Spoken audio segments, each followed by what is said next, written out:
communications arrays are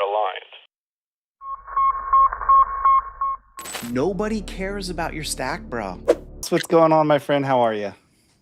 I'm doing good, man. It feels like time's flying. The summer's getting winding down here, So it's surreal, but feels good to be going into fall. But it's been good. How about you? Yep, it's good. Today's the first day school has been kicked off, so the kids are out of the house, and it's quiet here, which has been fantastic. I'm like, oh yeah, I remember all these days when like the house is quiet. So yeah, life's good. I'm glad for the routine and all the things kicking off for sure. Yeah. Well, it was good to see Kyle and Alex as well too at ChannelCon. I was out there a couple weeks ago in San Diego. Yeah. It was a good show. And it's good. I heard it was fantastic. Yeah, I didn't get a chance to go, but San Diego is always a wonderful place to go when you get a chance. So yeah. Well, I want to say welcome to all the crew here. This is going to be a really fun conversation. Before we introduce our guest today, we've been chasing this whole journey on what does AI look like. We've been looking at this from a not so much what tools are out there. Again, we're really trying to go above the stack here, but really looking at what does go-to-market look like? How do we market this? How do we think about it? And last month, Nick, was so great having Dustin Bolander on from Clear Guidance, just hearing how he's talking about AI and how he's bringing it up in customer conversations. And to me, that naturally led directly into what we're going to be talking about today is just the buyer's psychology of AI. Like, how does the buyer think about this? And so I don't know about you, Nick, but I think this is the perfect segue for where we should be going next. Yeah, absolutely. I mean, I think even after that call with Dustin, we had a partner reach out that was on the call. It was actually in Australia, listened to the call at like 3 a.m. his time. But he got enough confidence and feedback from that call to actually go out and charge for a workshop, which is really cool, to see as well too. Because Dustin mentioned that he was doing that with these Claude workshops that he's running, and I think that like we were talking about psychology today, half of it is certainly a confidence layer for a lot of people out there to feel confident in what they're selling and going to market with that, but also understanding where the client's living today. So happy to be unpacking that today as well too. Yeah, completely agree. And just so everyone knows, if you do want to get in touch with either of us, emails are here. LinkedIn is here. Reach out anytime. Well, without any further ado, let's go ahead and bring up our guest. This is a friend of mine who has been somebody I have relied on and talked with. And I've just been a good friend for a long time and even worked together multiple times, I think. Mr. David Powell, how the heck are you, my brother? Really good. I like the pictures earlier. Nick's all professional with his tie. You're wearing a shirt that has your name on it. And I've got the quarter zip, I think, in mine. So we're all very on brand in different ways. Although Nick, I appreciate the tie. I only wear a tie if someone's getting married or buried. Those are the two, the 2 times that I wear a tie. Rest of the time, I try to avoid it. But yeah. Wes, I love the time working with you, and I've always loved staying in touch and looking forward to the combo today. Yeah, man, we are too. Tell us, Dave, just a bit about who you are and what you do at LionGuard. Yeah, man, I've been in this MSP space like a really long time. As a matter of fact, so long that somebody back in the day came up and said, well, y'all are an MSP. I'm like, what's an MSP? Because we were just doing recurring revenue, had pivoted away from break fix and that kind of stuff. So primarily, to be honest, what my claim to fame is that there was this MSP here in Birmingham where I live, and they were a big VAR, and they brought me in to build their managed services practice. So when I got there, we went from $300,000 a month in managed services revenue to $3.6 million a month in 7 years. So we had this huge growth, and that's really what kind of got me on main stage speaking stuff. Then I was at Logic Monitor. We exited that to Vista. I did a PVAC roll-up with some MSPs. I was with you at Perch. We sold that ConnectWise. I sat out my non-compete for a couple of years. Came back in the space. I was most recently over at PAX8, where I kind of built their cybersecurity go-to-market program for the MSPs. And then LionGuard came and recruited me over to be CRO. And I'll tell you, the coolest thing that LionGuard does, which is this MCP integration with Claude, didn't even exist in February, right? So the coolest thing we do right now and the sexiest thing we can show you in a demo or in a QBR or whatever it might be, didn't even exist in February and could not have existed a year ago. And so it's just really crazy how quickly things are moving in this space. And I'm a tech optimist in general. And I always tell people, this is really no different than all the other kind of evolutions we've been through. It's just going a lot faster. So everything used to be on-prem, then it went to the cloud, blah, blah, blah. All of that happened. But now this is just that type of transformative thing, but it's also the speed at which it's going is something that we really haven't dealt with before. Yeah, I couldn't agree more. And I find myself just keeping up to speed is one of the most difficult pieces to all of this all the time. But it is so exciting when you run into so many conversations of people that, hey, I've been doing this now, I changed this. And it really is such fast. I mean, as an example, like I find myself even asking AI all the time, hey, are you capable of doing this thing that I never thought of before? And sure enough, it is. Like a good example is I had a bunch of YouTube shorts I uploaded, just batch uploaded. And I was like, I asked it, like, can you go and automatically schedule every single one of them, give them a title, all this stuff. There's like 60 of them. And sure enough, after an hour of work, off it went and it did its thing. And it's just even little minute things like that I would have spent hours before was just so powerful. You just find yourself wondering. My grad school professor had this phrase where she said, you can't have an autopsy till you have a corpse. And the point of that was like somebody had come up to the professor, was like, I don't know what to write. And she said, just write something. And then we have something to dissect, right? And to tear apart and to revise. And I think that AI is fantastic at providing the corpse. Is like you would never just, Control A, Control C, Control V, select all, copy, paste what it wrote and send it off to someone. But if you're staring at a blank sheet of paper, it is really great at producing the rough draft of the corpse that then you can perform the autopsy on. And, I think that is a great gateway point for people to begin to use it. Because I think people look at it and see all the stuff it'll do and it's bewildering. And kind of your point, what it's even capable of changes daily. But like, okay, just start with something, right? So just pick something and begin to see. And the more you do, then the more you become immersed in it. Yep. And Nick, I don't know about you, but that was one of the big takeaways we had with Dustin last week is he said pretty much the same thing. He's like, I just have to get my clients into using it beyond just chatbot stuff. And it comes a little bit of education. And then, so he does like they pay him to do a workshop, and we'll get more into this in a minute, but they pay him to do the workshop for him to teach them to then come back with the knowledge armed with, this is great. How do we scale this up? This is a project we want to do, blah, blah, blah. And it's been awesome for them. So yeah. Yeah, I think you really want that, quick feedback loop, right, for them to have this intrinsic value add of AI, right, whether that's doing research, whether it's, starting to get a blank, canvas built out with what David mentioned there as far as some ideas that you can then curate from, but then also have the realization like, hey, this got me over this mental hurdle, or this got me to this next phase that, gave me a lot of value. And if you can compound those versus what we've talked about in the past too, of doing like a 6-month data pipeline project with AI, right? Like you're not going to experience value for 6 months. There's going to be a lot of risk to that. There's a lot of technical debt that you could potentially perceive in 6 months, right? Especially with the rate of change. And so a lot of that comes down to, how can you start with the basics, right? With every user in the organization, not just, individual AI champions or anything you would want to call them at this point too.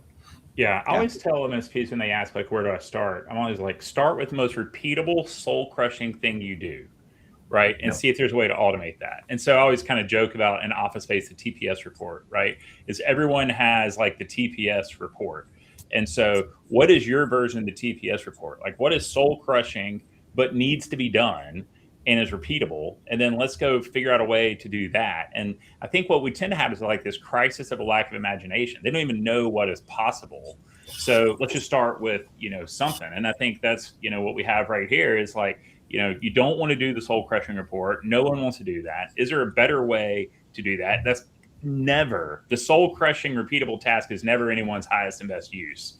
Right. So there's time that can be spent better. And then the other part is like, what's the practical outcome? I hate doing this thing. Now I don't have to do it anymore because, my AI agent Wes does it for me. That's a great way to test and to find and to put some energy around. And I think as you do that, you begin to see what the realm of possibilities are. If I can do this thing, I could probably do these 3 other things. But I think most people is like, where do I even start? And I think that holds a lot of people back. So what are some of your favorite questions when it comes to getting to the frustrating TPS report equivalents? Like, what do you like to ask a client to get them thinking through that? Yeah, I always like, it's really, to me, it kind of comes down to like, what are the bummer things that stay on the bottom of your list that you never actually go tend to? So there's I think there's the phrase "eat the frog," right? It's like if you have on your to-do list that day to eat a frog, I think good best practices say to eat the frog first, because otherwise you just delay the eating of the frog and push it to the next day and push it to the next day. So I would say, I think the thing is like, look for the thing that is like eating the frog. What is the thing that needs to be done, but no one actually, wants to do? I always kind of talk about like pressure washing the patio or cleaning the windows or cleaning the gutters or organizing the garage. I live in the South. I know you guys, I know Wes, you do, and it's like 1,000,000 degrees in my garage. So I don't ever want to clean it out, but it needs to be done. Similarly, inside an MSP, there are things that need to be done that never get done. How are we validating configurations? Are we validating privileges? Are we doing a data governance project? Are we doing configuration drift? All that stuff that, the guardrails that need to be around your service delivery, they need to be done, but no one wants to do it. It's time consuming, it's painful. It's just not very fun, just like cleaning the windows or the gutters. So how do you find those things that need to be done, should be done, aren't being done just because no one wants to create the time to do it? And that plus the soul crushing stuff, I think, are all great places to start. Is like we need to put energy around the stuff like that, but we don't have the time to do it. So let's figure out a way to automate those things. Yeah, it's exactly right. And go ahead, Nick. Oh, and I was gonna say, I mean, the point that I think about when you say that too is like these are pretty unsexy things, right? If you will, with AI that you have to go and then tackle, and that kind of brings up a good follow up question just around like the psychology aspect, right? Is thinking about and talking with all these MSPs and we're trying to pitch different projects and what our customers are saying that they want to or want from AI, right? As an example. But there's a delineation between that, what they say, and then what they're actually willing to pay for. So I don't know if you could speak to that. Just in sense of what you're seeing in that area as well.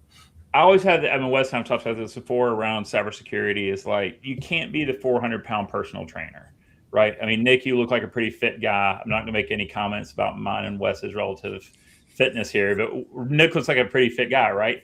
But if I hired Nick to come be my personal trainer, and Nick shows up and he weighs 400 pounds, he's shoving a Big Mac in his face, I'm never going to take advice from you, right? Or if you're my personal financial guy and I come in and I notice that you've got personal bankruptcy papers on your table, I'm never going to take advice from you on managing my finances if you were bankrupt. And I think what most MSPs are in the same situation they were in just a few years ago with cybersecurity is you can't sell what you don't do, right? So they've got their customers inbound asking them, how should we be leveraging AI? When all the MSPs a lot of them, what they're actually doing is you just have a bunch of tabs open. They have podcasts queued up, they have videos that they've emailed themselves, and they have tabs open that they are going to get around to reading before they actually turn around and execute. And then their customers are coming to them expecting them to be experts on how they should leverage AI inside their small to medium business. And it's just this massive disconnect. And it's really, again, no different than 5 years ago when suddenly cybersecurity insurance providers are asking end users, are you doing these things?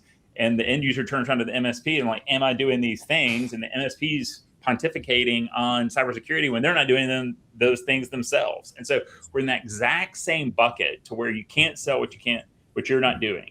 And so if you're the 400-pound guy, you can't be the personal trainer, right? Is you have to be really, really fit to go out and sell yourself as a personal trainer. And I think that MSPs have to figure out AI internally, discover some of those use cases so that they can speak intelligently, confidently, and competently to their end users around how they could potentially use AI inside their enterprise. And I think conversation around curiosity goes a long way with this, right? Like, I don't know why we're so afraid to just ask the questions, to just literally say things like, hey, help me understand how you're doing this. Help me understand, what, like you mentioned at the very beginning, where you have frustrating time. Literally just being curious and asking questions goes a really long way. And I think we feel a lot of times like if I ask those questions, it reveals how little I know. And then if it reveals how little I know, then it really shows the vulnerability I have of I actually just don't know my customer that well. And unfortunately, or maybe actually I wouldn't say fortunately, times are changing, right? Like If you don't know your customer really, really well and what they're doing and how they do it, you're already behind. So you might as well start playing catch up on that today, because that is, I think, one of the areas where the lack of knowledge causes us to not even know the right questions to be asking them to get into these conversations. Well, this is something I talk about all the time, Wes. It's like back in 2007, if I told you, hey, Wes, there's going to be this piece of glass you carry around with you everywhere you go, blah, blah, blah, blah, blah. First thing you look at when you wake up, last thing you look at before you go to bed, you're going to summon a stranger and get in their car, let them take you somewhere for money. Well, David, that's nuts, right? So Apple got rich when these came out. But who got really rich were all the applications that sit on top of this, right? And to your point, I think that we need to look at AI, the foundation models, as the iPhone, right? And there's going to be all these little applications that are going to come up. Is like, what is AI for catfish farmers? What is AI for cement companies? What is AI for fill in unsexy business here, right? And the only people that are going to be able to have those conversations are the MSPs, because that knowledge is not going to come outside of those unsexy businesses. And the guys in Silicon Valley, the private equity guys, and the Patagonia vest, the douche koozie, is that the guy in the douche koozie in Silicon Valley is never going to put money behind a company that's going to go solve AI for catfish farmers or cement companies. So there's this huge monetary opportunity, financial opportunity, where a bunch of people are going to get really stinking rich, where an MSP is going to come in. And if you've got a vertical, if you've got dentist office, let's just say, and you can solve AI for dental offices, then you do that as a project, and then you shrink wrap that and take that to every other one of your dental offices and sell that as a recurring service. But to your point, you're going to have to go ask, because no one can surface those insights from outside. No MSPs can be able to clearly state to a dental office, here's the soul crushing, repeatable thing you do. You're going to have to go in and say, hey, what's the soul crushing, repeatable thing that you do? And then how can we help use AI to automate that? And then that same use case is being everybody just like that and take it and sell it to them. Yeah, I think that's a great point. We've talked about that, Wes, too, in the past episodes, right? About niching down, about specializing, really to, number one, obviously differentiate yourself, comparatively speaking. We're kind of talking about this, David, in the preamble before the show started, about, just what do you differentiate in as an MSP? If you ask, they'll say great customer service. And it's, it's a hard thing to then differentiate from that standpoint. But I think, if you're not already niching down into verticals or specialty areas like that, I think it's a good time to reflect and wonder if you start to should do that, because number one, I think, you can then charge premium prices for what you're doing. You can talk to your target customer a lot better if you say, hey, I offer AI services for dental offices, right? Or, something along that nature. It's definitely more compelling motion, but also on the back end side of the house, I think a lot of people, don't always reflect on that too, because it's like your operations get more streamlined. You get reduction in COGS. There's a lot of efficiency that you get in that area. And it's a good time to experiment while things are really, I would say, unstable in a lot of ways, but also everybody's trying to figure this out. And there's a lot of noise and saturation, AI generated noise in a lot of cases, right? Where we're all trying to pick the same thing here. And I think a lot of MSPs will naturally gravitate towards what they do well, which is like security for AI. But I think that's going to be really noisy as well too, versus trying to enable a business. Would be curious to hear your take on that as well too. Well, I think one of the oldest things in sales, right, is like, and by the way, there's this joke right now, is like, if you go into Home Depot, there's be some 25-year-old that doesn't know anything about anything, and you ask them a question, I can tell you it's on aisle 6. But you go into Ace Hardware, there's be an 80-year-old guy in the aisle that knows how to build a house from scratch, and you ask the question, he'd be able to tell you exactly, what you need. Well, I think that the thing in sales from forever ago, like one of the first things they teach you in selling is that, somebody comes into Ace Hardware wanting a 1/4-inch drill bit, right? They actually want the 1/4-inch hole. They actually don't want the 1/4-inch drill bit, right? And so stop selling the tool and sell the outcome. The outcome is the hole. The tool is the drill bit. And I think what we've gotten with AI is we're wanting to sell the tool, AI, instead of selling the outcome. What does AI enable you to do? Ultimately, the customers don't care if it's AI or not. Pick some sexy thing and put a name on it, whatever. They really don't care. What they want to do is like this soul-crushing thing that I hate doing, the TPS report. I just want that to automatically happen every Monday morning and be sent to the 5 people that need access to it. They're never going to read it, but they're going to fire me if I don't produce it, right? It's like, how do I automate that thing?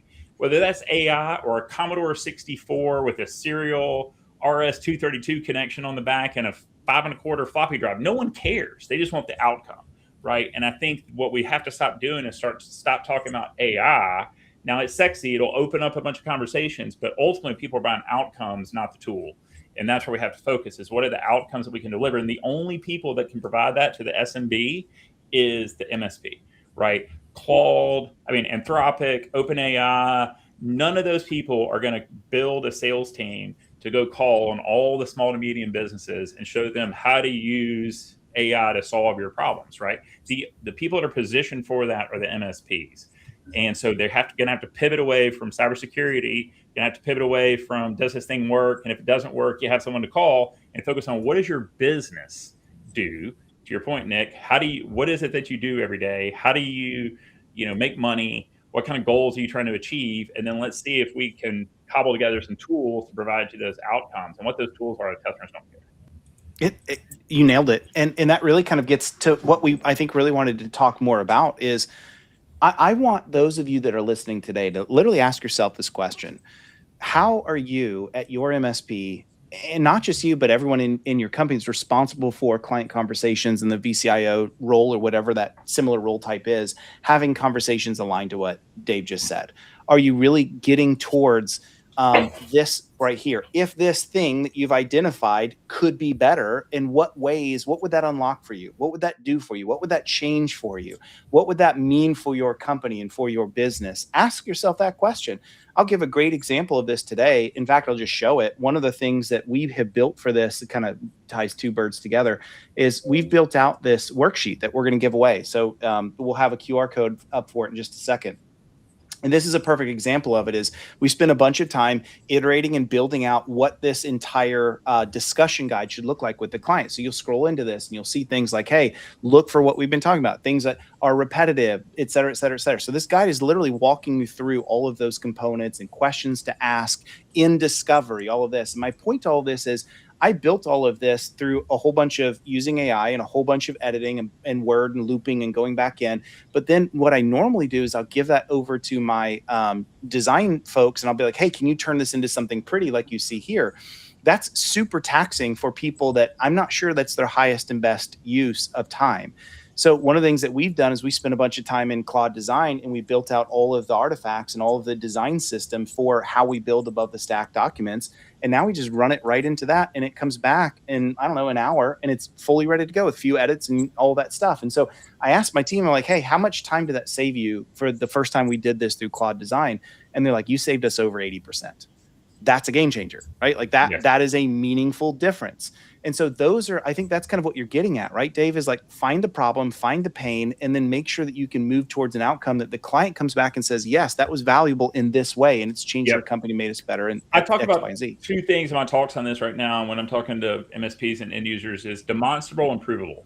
Number one is demonstrable, right? It's like my yard, Wes, looks amazing, right? My washing machine, I replaced my Samsung with a Speed Queen. My Samsung sucked. It's the worst washing machine I've ever had. My Speed Queen is fantastic, right? So, but when I bought the Speed Queen, it's supposed to be more efficient. Let me tell you what I'm not doing is taking my power bill, my water bill, pre-Speed Queen and after Speed Queen and comparing those things, right? But I have someone that cuts my grass. I know what it used to take me to cut the grass, 2 to 2.5 hours, right? So now when they cut it, I know exactly the time I'm getting back, right? And I think that's the thing with this AI automation is we've been selling, too many people have been selling hand wavy. You become more efficient. Your service delivery will be more efficient. You will be more secure, very vague kind of stuff. But right now, if you can go through and automate this stuff and say, okay, it used to take you 3 hours to do this. Now it takes you less than 5 minutes. I've been doing this thing, Stump the Chump, where at the end of my talk, I pull up Claude talking to the line guard data via MCP, and I'll get people to ask a question and let's see how long it takes to come back. One of the questions was, show me all of my pre-11th gen PCs with like less than 8 gigs of RAM and more than 90% utilization or whatever. Basically, the sucky PCs that I manage report is what it wanted to run. And then build me an HTML And so I pumped that in. It took like 20 minutes via MCP to pull that data out and render the HTML report. So then I turned around, like, okay, how long would it have taken you to do that? He's like, hours, right? Not only would it have taken hours, no one would have done it because that's a low value thing, which is to go find all the sucky PCs that I manage, which, by the way, if you correlate that to ticket volume, most of your tickets would be coming from the sucky users or the sucky PCs that you're managing, right? So the sucky PC report would have taken him hours to pull the data, but then he doesn't have anybody on staff, he said, that could render it beautifully in an HTML file like Claude did, right? And so now I can say, here is a 4-sentence prompt, and that saved you hours of work if it ever got done at all, right? So that's the demonstrable part. And then the provable part is, can you prove what you're doing? And I think that that's the thing that a lot of MSPs are getting hung up on. Is kind of, there's 3 groups you have to prove something to. One is compliance. You have to prove the things that you're doing to your end customer's compliance or regulatory body. Then they have to prove that they're doing the things they're supposed to be doing to the customers. Then they have to prove to themselves that we're meeting our MSAs. And lots of times that proof, like getting the proof around those things, is a soul crushing, painful, time consuming, never happens, should happen, it doesn't happen project. And now you can automate a lot of that provability and provide the actual documentation needed to support these things that before just no one wants to do. They don't do it well, just because no one, is eager to go and surface that type of information. Yeah, I think the interesting point with all this too is just kind of like what personas you're talking to, right? Meaning, when you go talk to a company owner, that persona is going to have their own, obviously, opinion about where they want to go tackle AI initiatives and where they think they could improve the business. But if you go into most of these organizations, like Dustin uncovered it in the last call as well too, it's often even at the individual contributor layer or departmental layer where you have actually some of the best time savings, because you can automate a lot of that work, or through discovery, you can find that, you could actually just solve for this with a different technology and not try to blast it with AI, right? Or you can change the process. And you can be an advisor in that way too. So for MSPs, I think it's extremely important even to start doing workshops, right, with departments, at these organizations, and just starting to do an exercise with them that unpacks, like, what is that thing that you do every day or every week that you just hate, or it takes the most time?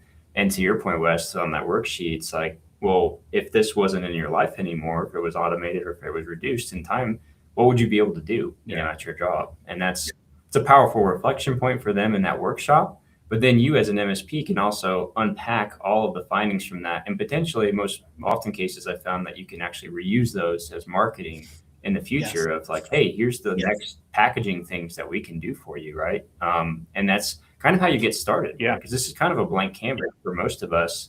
And you need a way to get this feedback loop. But the more that you get in front of your customers, but more specifically, even those individual departments, I think you have just much a higher propensity to generate what could be your recurring offer in a lot of those cases too.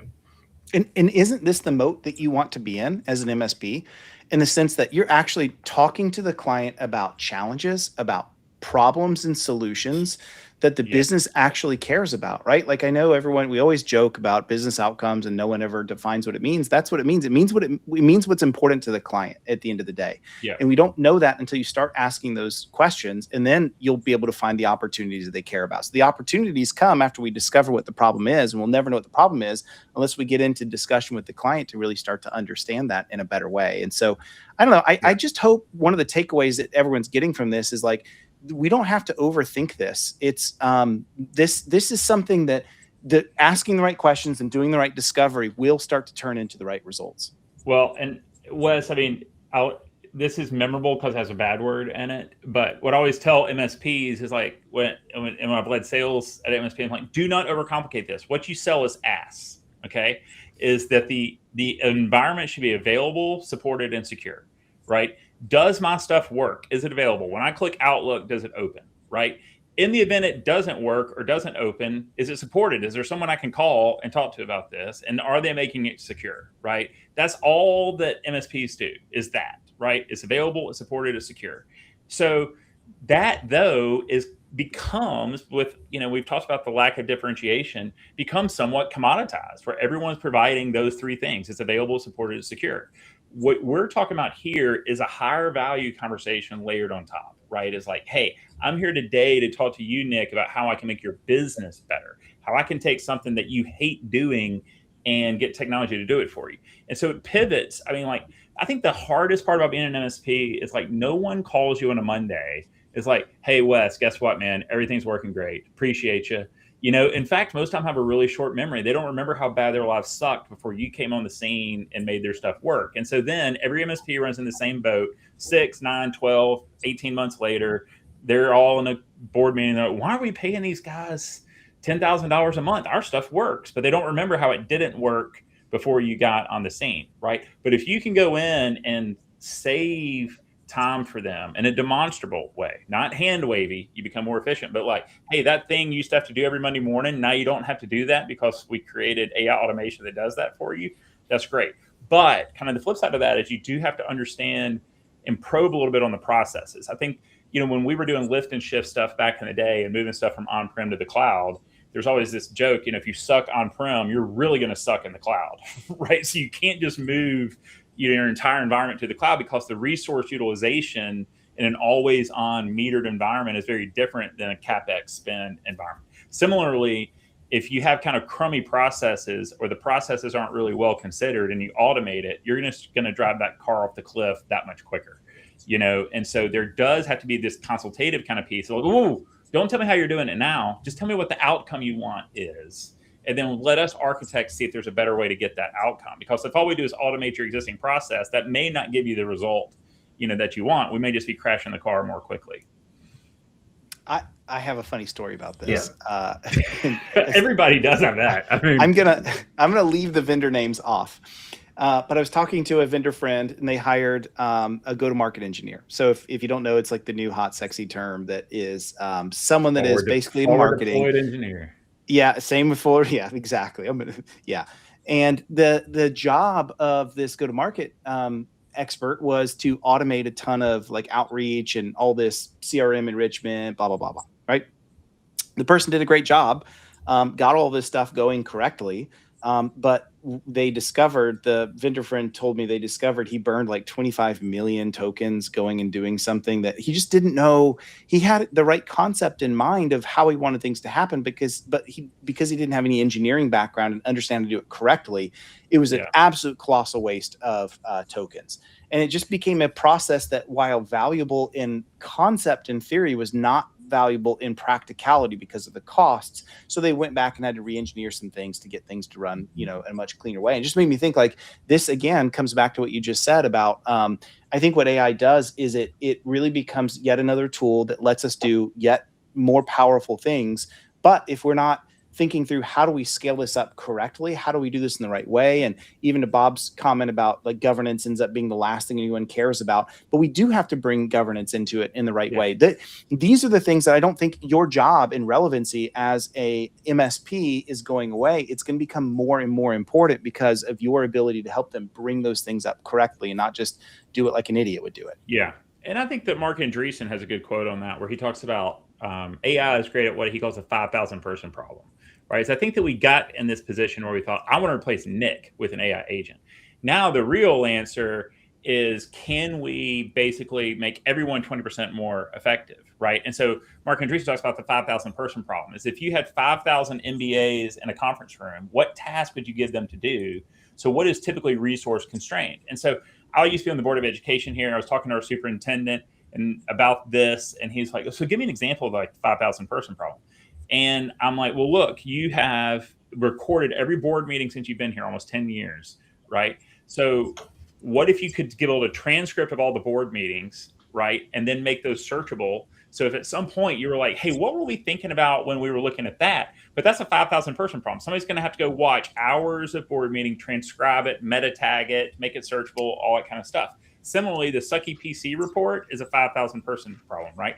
Go scour every single environment that we manage, look at every single PC config, and find the ones that suck so we can go tell those customers it's time to replace those things, right? That's a 5,000 person problem. And so I think this idea around the stuff that used to be not knowable or seemed to be unknowable, now can we know it? but then also make sure that we're not burning a whole bunch of tokens to do something cool that's not actually business value. Yeah. Well, I think that brings up an interesting point too on the buyer psychology piece too, right? Because if you're coming into these engagements as an MSP with or I've seen it a lot with just AI consultant shops popping up a lot, just in trying to engage SMB. And often cases they're finding it hard. They're getting a lot of people engaged, right, to do a discovery call, but they're finding it hard to move forward on the actual project or the engagement. And I think it's a basic sales 101 of you really haven't uncovered a pain point that they're willing to pay for. And by doing this exercise or by uncovering, these things that are just hyper time consuming or cause you to get distracted from where you could be contributing a lot more to the business, that's something that, you would put value behind. Where if you just said, hey, we can go enrich your data pipeline, right, as an example, and it's pretty generic, but there's not a lot of pain around that today. That's cool. It's flashy. It's good marketing fodder, but it's not necessarily going to be something that people are going to go, yeah, I really want to pay money for that, or I want to stroke a $5,000 check to go do that for this quarter or something of that nature. So I think that's the other half of it that I see a lot of with most MSPs as well too. It's just not knowing how to uncover those pain points, right, that you really are using as your sales. Well, I think to that point, Nick, there's this thing in sales you talk about: are you selling vitamins or aspirin? Right? Is that ultimately vitamins are good for you, but there's not an urgency around buying vitamins. It's a good idea, but people actually don't do it, right? Aspirin is something hurts. Here's the answer to that. MSPs, unfortunately, have been forced to sell vitamins for a long time, right? And particularly cybersecurity is do this, but do I get to see the results? Not really. I get to spend a bunch more money. Am I going to be that much safer? Kinda. It was very squishy, right? And now we can say show us a thing that, show me show me on the doll where the bad man hurt you, right? Is does it hurt here? Does it hurt there? And we can provide you, options to solve for that. And so it is a great opportunity as an MSP to go in and sell legitimate pain, mitigation. As you got the pain here, let's see what we can do to make that better with some tooling, which is AI. And so, I think this is a great inflection point for MSPs to not pivot away, but sell some aspirin in addition to the vitamins, because vitamins just aren't that fun to go sell. But if you can identify a pain point and sell some pain management for that, that's real and it's felt. It's this used to hurt, it doesn't hurt anymore. Again, that report I had to do every Monday, I don't have to do that anymore. My week is better, versus the fuzziness around my stuff works and is secure. So here's a question for you. Let's say that an MSP starts going down this journey. They're asking these questions. They're educating, teaching their client why this matters. They're starting to get up to speed. Now they've identified, 3 or 4 problems that the client says, yeah, these are all issues. We can't tackle them all at once effectively. So what advice would you give to someone listening today on how to start to distinguish where do we start when we have a myriad of possibilities we could work on, help the client on? Yeah, I would think this is really kind of goes what Nick was pointing out earlier, is do you have verticals? Do you have some niches? And I would focus on the one that is the most repeatable, right? Is and I think too that MSPs, and this is because private equity came into the MSP space, and enterprise value creation is built on recurring, right? So MSPs are we're trying to get away from professional services, one-time revenue. They want recurring revenue. We might have to rethink that a little bit. Here is that we may need to go do some professional services engagements to solve the problem the first time, then turn that into a reproducible type of thing that you can sell many times to your other customers that have the same thing. So I think there's always been this aversion to professional services recently because they're not staffed for it, and they don't get it doesn't seem as attractive on the P&L when you're getting the colonoscopy and due diligence from a PE firm. But I do think that the professional services is the way to accomplish this the first time. And then I think shrink wrap what you can and then go resell it. And then you benefit from very low cost embedded in those additional downstream solutions, as long as it's solving the same problem. To solve the same problem, I think you have to have some verticalization. Yeah, I think you're right. And I've talked a little bit with my co-founder, Alex Farling, about this, and we've talked about this on other shows, is that I think you're right. The MSPs have been told forever, any type of project revenue is evil and bad for all the reasons you just mentioned. Don't do it. You need to stay away from it. Everything managed service is the way to go. And I think overall, I understand where that's coming from, right? I mean, I'm a vendor myself, so recurring revenue is really what matters. I get it. I totally get it. But like one of the questions that you're gonna have to think through if you're an MSP when it comes to this is like, if you walk into the client with that same type of thing, like you should pay me X amount more per month to manage all your AI for you, they're going to say, shut up, nerd, go away. I've already got all of that going. I've already got the tools in place. All you're trying to do is selling me something that I already have and managing myself. I just don't need you in the middle of that conversation. And so, I mean, I'm with you. I think what we're going to see in the future of where MSPs evolve into is project revenue will lead the way. And I don't think it's bad. I'm not saying that everything you do should go to project revenue, but I think when we think about classic IT support, Microsoft licensing, all of the stuff that you've been doing forever, that will probably continue to stay as a managed component for sure. It makes sense. But I also think we have to be open to what you said is project revenue leading the way, defining opportunities. And then I do see a future where it could be, maybe if it's not like reoccurring revenue, it's a retainer that acts reoccurring, right? And we actually have a retainer overhead on top of it that is AI. And you're doing all kinds of things like what we learned from Dustin on managing their AI steering committee, having constant, projects under that retainer that are continuing to be worked on. All of those, the education component to make sure they're staying up to speed, all of these things that come in. But I do think we have to prove our value there first. And a lot of it is going to be project revenue that comes from a transformational project that gets them to understand new thinking. And I think that's where MSPs will find success. Well, I'm attempting to have a conversation with one of the AI frontier models around MSP channel, right? Is like everyone's figuring this out. There's no enablement, there's no programmatic approach, all this kind of stuff. And ultimately MSPs have always taken raw materials and sold finished goods, right? Is they take Microsoft and all this kind of stuff, and then they sell a finished product, a finished good to the customer. Same thing with AI, right? There's all these raw materials, all the different models, all the different tooling, blah, blah, blah, blah, blah. But what customers want is the finished good. They don't want the raw materials. And particularly in the SMB, enterprise can afford to go buy all the raw materials and create their own internal foundry that turns that into finished goods. SMB can't do that. They look to the MSP community to do that for them. So the MSP is going to have to figure out what are the raw materials that I want to take and what are the finished goods that I can sell. And I think to your point, Wes, the first couple of those are going to have to be project based, right? I can solve this problem, but I'm going to have to charge you a fixed fee project or a per hour project to take these raw materials, create this finished good. And then I think 1 out of 3, 2 out of 10, 9 out of 10, who knows, of those finished goods will be resellable to someone else, and I think that's the approach they're going to have to be. It's like if I was a contractor and I built a bespoke kitchen for Wes, at some point I was like, ooh, this is a really good one. I'm going to use this one to show to other people that want to redo their kitchen, and more people are going to buy the Wes Spencer kitchen, and I'm going to turn around and rebuild the same one I just built in a similar footprint, type of finish, all that kind of stuff. And so we see this play out in other places, but it does have to be a one-off to start, and then you can productize. Yeah. Makes sense. Yeah, I think that's why it's good too. We talked about it before too, Wes, on that last episode. I think too is it's kind of better to do or get more at bats right now with your customers, right? Have more conversations, discover more projects, discover commonalities across them, so that you can more quickly niche down or more quickly productize in a way that's repeatable. That also is probably really healthy margins. And I think to your point too on the retainer, I think that's what I'm seeing most often. Is like, first and foremost, it's just like a maintenance retainer, right? Because it's going to break. The APIs are going to, change. There's just tons of maintenance. I've never had an AI automation that I've stood up that, works for 6 months straight, bare minimum. It's always something that you have to, tender love and care in the sense of making sure it's up to date, making sure you can refine it.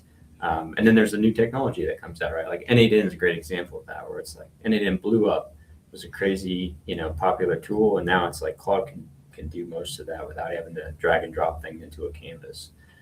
So there's just the rate of change is also what you kind of pitch, and everybody, I feel like, can accept that, right? They're feeling it, they see that. And so it's not like you're asking for something ludicrous of a retainer just to keep things up to date. Bare minimum.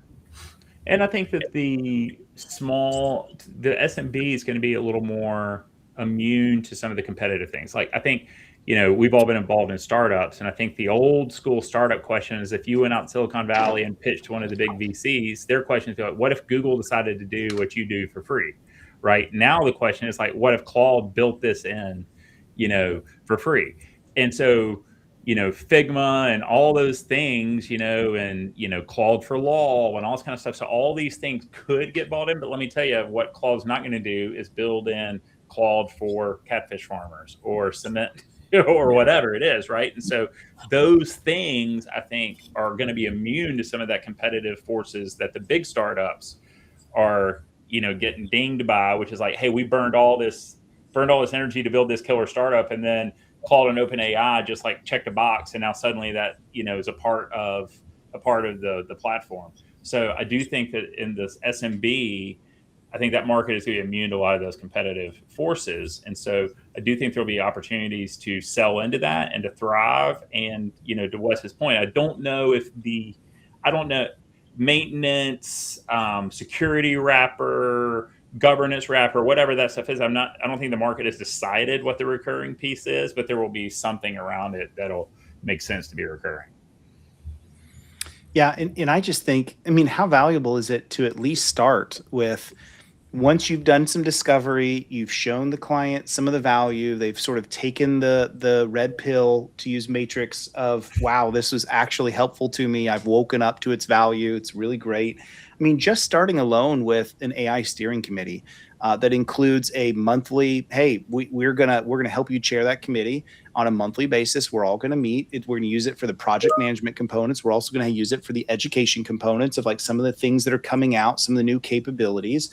And for sure, it's a scary world to think, like, we've all seen the SaaS apocalypse, everyone's been calling it. If you listen to any like the major podcasts of like, certain companies that were super valuable, and today they've tanked by 20 to 40% of enterprise value because they feel like, take Figma, for example. And now I feel like Claude Design can do the vast majority of what Figma's value prop was. We are in a time of disruption. So I think when you are in a time of disruption like this, we're just not sure fully where the market's going to end up. One of the best things you can do is continue to have Overwatch and seeing what's happening out there, making sure you can stay nimble as a client, where to pivot and make moves. I think all of those things are really valuable that we need to be offering to our clients. And I think part of that can literally start at that strategy layer, is just starting an AI steering committee for your clients. That's incredibly valuable.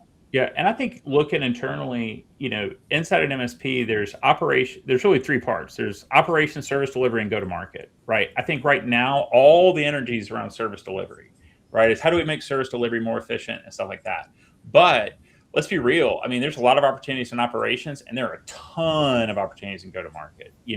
I think that I have yet, and maybe somebody in the chat, has this, but I haven't been an MSP yet says, man, we got that whole go-to-market thing licked. Our organic growth is 20% or better, blah, blah, blah, blah, blah. No one says that, right? And so I think some of that is in the go-to-market side.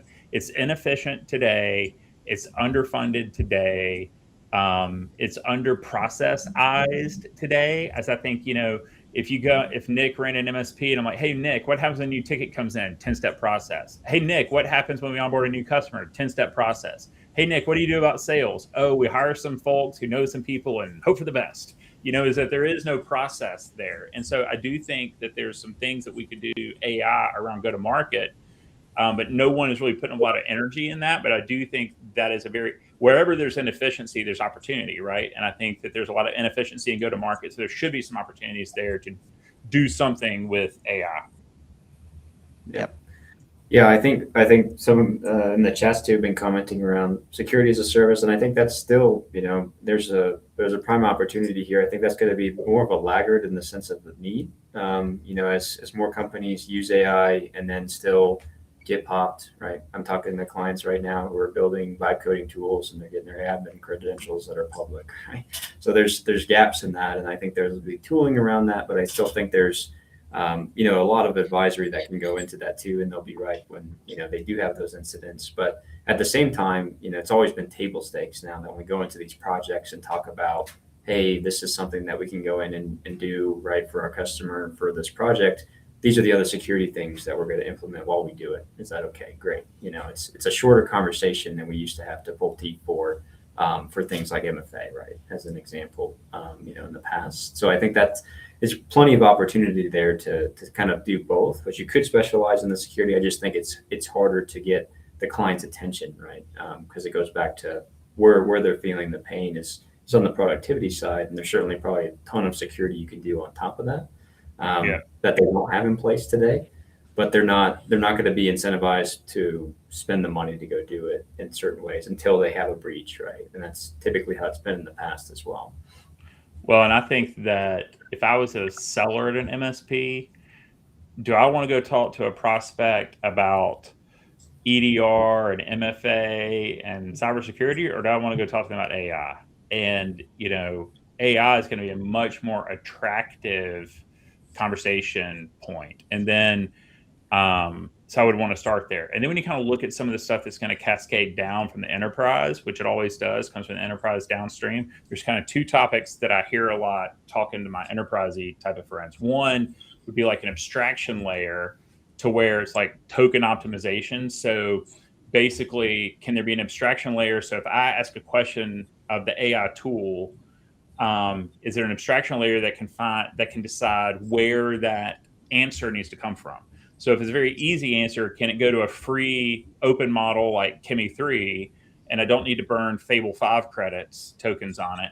Or if it's very complex, does it go to Fable 5? So I think that type of approach is going to come downstream, obviously, to us at some point, to where what needs to stay internal and what queries can go external. And then I think the second piece of that kind of idea is this, like, I don't even know how to basically frame it up, but this this question of where does stuff live?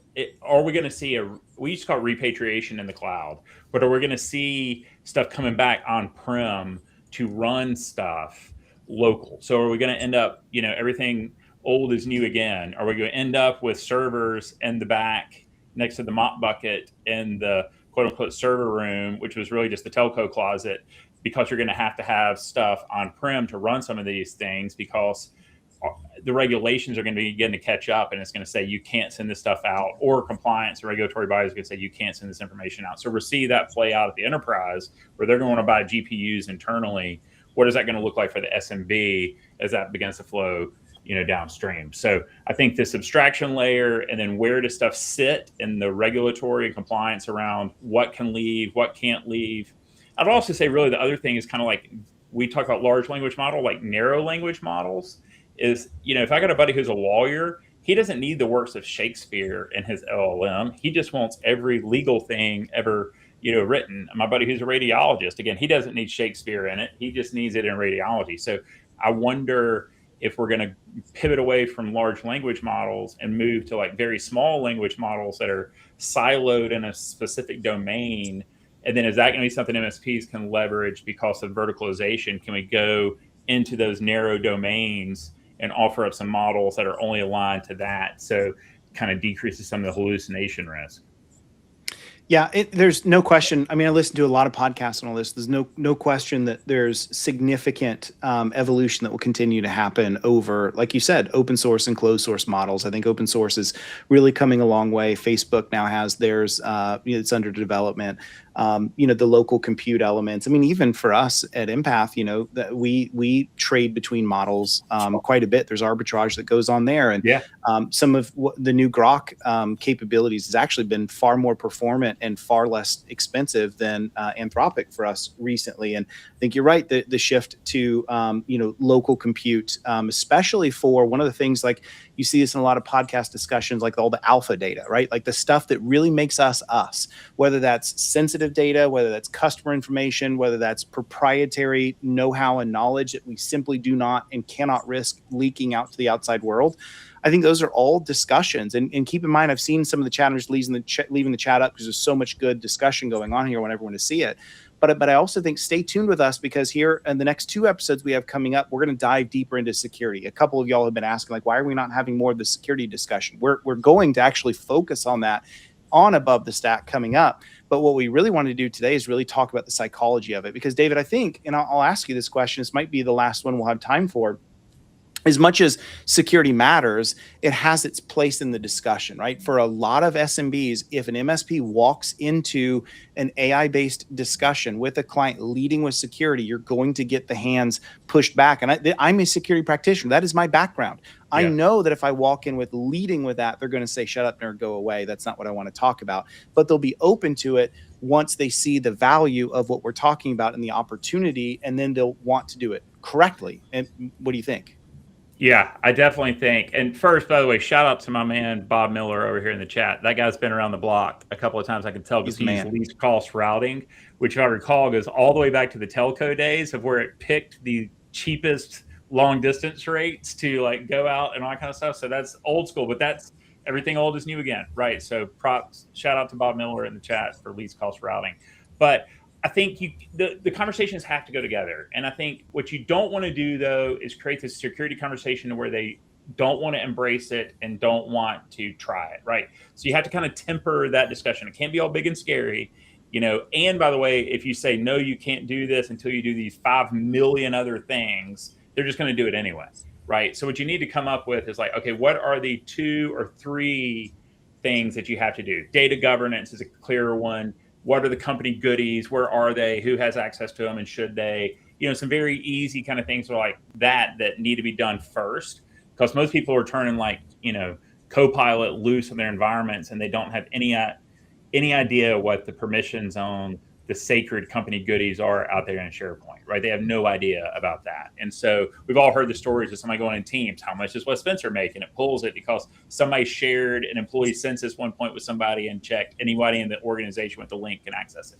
So that kind of stuff. But I think that we're going to have to think through those things, but we don't want to create a system of disincentives. We still want to have people pursue it, just kind of pursue it with some low guardrails so that they don't get off in the ditch. Yep, exactly right. And that goes perfect segue into make sure y'all go get this guide. It's completely free. What this will do is just help you in all of these discussions we've talked about today to have the right discovery questions with the right curiosity in mind, to help rank and sort what we're discovering from them. Where do we start? What do we work on next? What's the value proposition? Making sure we have their buy-in to do these things correctly, to earn the right to get to the security conversation, to do these things correctly so that we're not bringing negligence into the discussion. Right. Get a hold of you and what's going on at LineGuard. Oh man, so the MCP stuff is killer. So we've had this massive data lake, and we just got, I mean, I'll be real, we're lucky. Is that we had this massive data lake, and now all the AI models are thirsty for the data. And so we launched MCP in February, uptake like off the charts. We were going to charge for it. We just added it into the platform with a certain number of insights. And now customers are having a conversation with their data. You know, it's like, take this customer environment, compare it to NIST and build me an HTML site, or prepare this for the QBR, or all the things we thought were unknowable can now be knowable in natural language querying. So that's the coolest thing that we're doing right now. Every time I talk about it, people come to the booth, want to talk about it more, and our existing customers come and like, hey, we need to learn more about this because somebody made the buying decision but has been abstracted away from the day-to-day. So that's the coolest thing that we're doing right now. Jump on a demo with it. We'd love to show you. If you've always thought, man, I got tons of data, I would love to have a conversation with it, we can solve that for you. Love it. I love it. Man, it's been fantastic. Just remember, if we can ever help, there's all my deets. There's all Nick's deets. Nick, why don't you take us out on what we're doing next?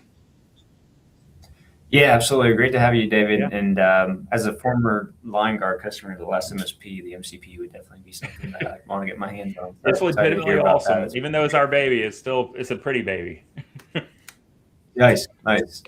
Yeah, excited for that. So yeah, on the next episode, guys, be sure to check this out. We'll be having the next one here with our guest, Mikey Pruitt from DNS Filter. And like Wes mentioned earlier, we're getting into the security conversation a little bit more of these next couple of episodes here. And so definitely want to stay tuned for the next one here, just because we're putting around or kind of unpacking some of the policies you might want to start putting in place for AI use. And we'll be giving away a securing claw guide, I believe, in that episode as well too. So just some other resources you guys can use, but definitely focus on the security side as well too. So appreciate everybody joining, and looking forward to the next one. Yeah, fantastic. Thanks, everyone. DP, appreciate you, brother. Appreciate y'all. See ya. Y'all take care. See you.